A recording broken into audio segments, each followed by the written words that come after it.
Hello, அனைவருக்கும் வணக்கம். தினமொரு கதை வித் ஐஸ்வர்யால ரொம்ப நாள் கழிச்சு உங்க எல்லாரையும் சந்திக்கிறதுல ரொம்ப சந்தோஷம். ஸோ இன்னைக்கு என்ன பார்க்க போறோம்னா கிராட்டிடியூட், அதாவது தேங்க்ஃபுல்னஸ். இங்கிலீஷ்ல சொல்லணும்னா தேங்க்ஃபுல்னஸ், தமிழ்ல நன்றி.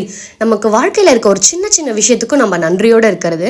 நீங்க கடவுள் நம்பிக்கை, யூனிவர்ஸ், பிரபஞ்சம், இது எல்லா மேலேயும் உங்களுக்கு நம்பிக்கை இருந்ததுன்னா நீங்க டெய்லி காலையில எந்திரிச்சு ஒரு 5 minutes உட்காந்து இந்த வாழ்க்கைக்கு நன்றி, இன்னைக்கு நான் எந்திரிச்சு இப்படி ஒரு விஷயம் செஞ்சதுக்கு நன்றி, எல்லாத்துக்குமே நீங்க நன்றி சொல்லலாம்.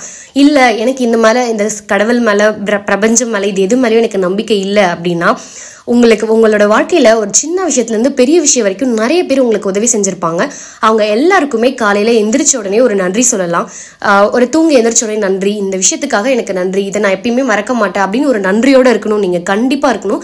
சக்சஸ்க்கு ஒரு ஃபர்ஸ்ட் ஸ்டெப்பா நம்ம இந்த கிராட்டிடியூட் கூட சொல்லலாம். பழசை எப்பயுமே மறந்துடக்கூடாது. நாளைக்கு கிடைக்கிற பலாக்காயை விட இன்னைக்கு கையில இருக்கிற கலாக்கா ரொம்பவே மேலுன்னு சொல்லுவாங்க. இந்த பழமொழிக்கு ஏத்ததுதான் இந்த கிராட்டிடியூடும்.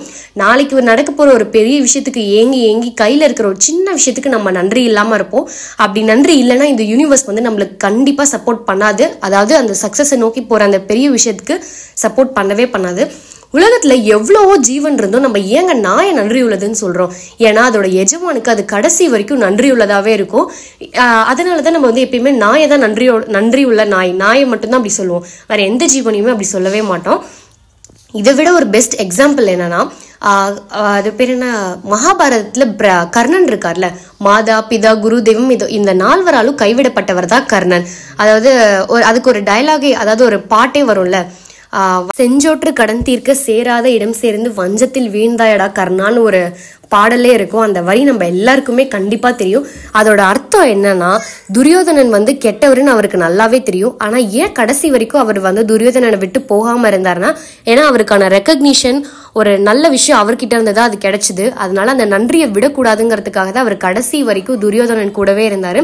இதை விட ஒரு பெரிய எக்ஸாம்பிளா நம்ம கிராட்டிடியூட்க்கு கண்டிப்பா சொல்லவே முடியாது. ஸோ இது வரைக்கும் நீங்க யாருமே மார்னிங் எந்திரிச்சு எல்லாருக்குமே தேங்க்ஃபுல், அதாவது கடவுளுக்கோ இல்ல உங்களுக்கு நல்லது செஞ்சவங்களுக்கோ யாருக்குமே நான் நன்றி சொன்னதே கிடையாது, என்னோட வாழ்க்கை அப்படியே போயிட்டு இருக்கு அப்படின்னா, நாளையில இருந்து டெய்லி மார்னிங் எந்திரிச்ச உடனே எல்லாருக்கும் ஒரு நன்றி சொல்லுங்க. ஒரு சின்ன சின்ன விஷயத்துக்கு கூட நீங்க நன்றியோட இருக்கலாம். இந்த நன்றி தான் கண்டிப்பா உங்களோட பெரிய சக்சஸ்க்கு கொண்டு போய் விடும். ஏன்னா பழசம் மறக்க கூடாதுன்னு சொல்லுவாங்கல்ல, அதுதான் இது.